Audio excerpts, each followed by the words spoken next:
Welcome to Yamu Growth Lab. If you're spending more on ads but seeing diminishing returns, you're not alone. Paid acquisition is getting more and more expensive. The companies growing the fastest aren't just relying on ads anymore. They're building ecosystems of partners who generate demand for them. Today, we're breaking down exactly how to do that, step by step, with actionable insights you can start using today. Yeah, direct sales only get you so far before you hit a ceiling.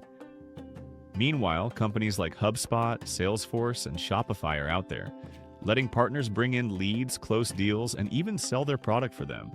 And the best part is, it's scalable. Exactly, it's a completely different game.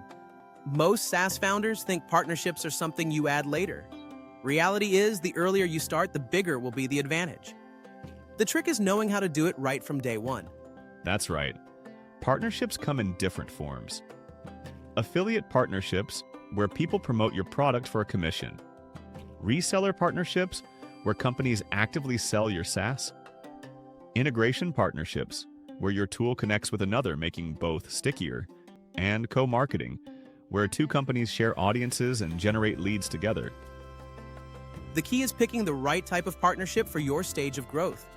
Some are lightweight and easy to implement, like affiliate programs. Others, like deep integration or reseller deals, take months to set up but can be a total game changer. Exactly, and you've got to play the long game. ConvertKit is a perfect example of how early-stage SaaS companies can leverage partnerships without a huge budget. Did you know in 2016, they were making around $98,000 in monthly revenue, bootstrapped and running lean? Instead of spending on ads, they went all in on one scalable strategy: affiliate-driven webinars. And they didn't just test it once or twice, they committed. Exactly. Over 12 months, they ran more than 150 webinars with affiliates, sometimes multiple in a single day. They partnered with bloggers, content creators, and even small-scale influencers who aligned with their audience. Some had big followings, but many were just starting out. It didn't matter. ConvertKit gave everyone the chance to run a webinar and earn commissions. And that's the key takeaway here. They weren't chasing massive enterprise resellers. They built a network of smaller, motivated partners who could move fast and deliver real value immediately. Exactly.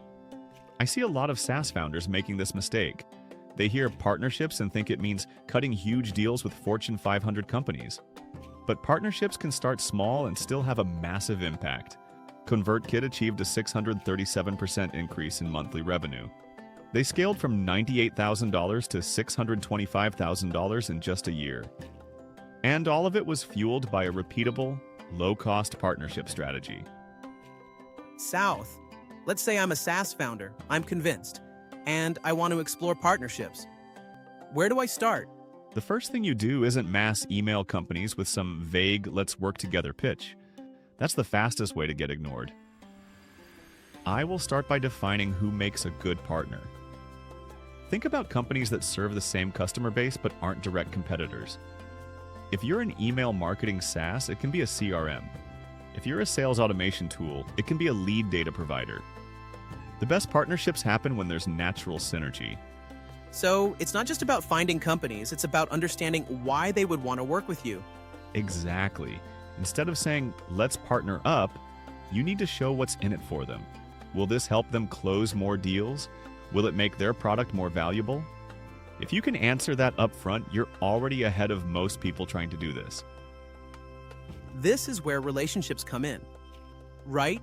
The best partnerships won't start with a cold pitch. They start with a real conversation. Whether that's meeting at an event, engaging in industry communities, or getting a warm intro, relationships matter. 100%. You cannot treat partnerships like transactions. The best ones are built over time. Okay, let's assume you've identified a solid partner and started the conversation. Now what? How do you structure the deal so that it actually drives revenue? The first thing you need is clear alignment on goals. What does success look like for both sides? If it's a reseller partnership, how is revenue split? If it's a co-marketing effort, what are the shared KPIs? Everything needs to be defined up front, so expectations are crystal clear. Right, and this is where a lot of partnerships fell apart. People jump into it thinking, hey, let's work together. but they don't set concrete targets or accountability measures. Then, 6 months later, nothing has happened. And everyone is wondering why. Exactly, which is why incentives matter. If you want a partner to push your product, they need to have a real reason to do so. That could be commission-based payouts, exclusive discounts, or even access to your customer base for cross-promotions. Let's talk about enablement, because even if a partner is motivated, they need the right tools to actually sell your product. Absolutely. You can't just say, go sell this and expect results. You need to provide training, marketing materials, sales scripts, basically anything that helps them communicate your value effectively. The easier you make it for them, the more successful they'll be. South, at this point, we've got a structured deal with clear incentives and enablement. But how do you actually measure whether the partnership is working? You track the right metrics. Are they bringing in qualified leads? Are those leads converting? Are the customers sticking around? Partnerships aren't just about getting signups. They need to drive real revenue and retention. Which brings up a key point. Partnerships need to be managed, not just launched. You can't set it and forget it. True. You need regular check-ins, performance reviews, and adjustments along the way. If something isn't working, tweak it. If a partner is overperforming, double down on what's making them successful. Okay, we've covered structuring deals, incentives, enablement, and tracking performance. But what about scaling these partnerships? How do you turn a handful of good partnerships into a real growth engine? That's the next step, and it's where things can get really exciting. Once you have a few strong partnerships, you create repeatable processes. That might mean building a partner program with tiered incentives. It can also mean creating a playbook partners can use to ramp up quickly. The key is making it easy for more partners to succeed. That's where the magic happens. When partnerships stop being one-off deals and start becoming a system for growth. Exactly. And one last thing. Partnerships aren't just a nice to have. For a lot of SaaS companies, they can be the single biggest growth lever. They take time to build, but when done right, they scale better than any other channel. Couldn't have said it better. Partnerships aren't just a side tactic. They can be a real growth engine when done right. If you're thinking about building a partner program, start small, stay strategic, and focus on making it a win-win. That's it for this episode of Yamu Growth Lab. We obsess over the strategies that turn scrappy startups into market leaders.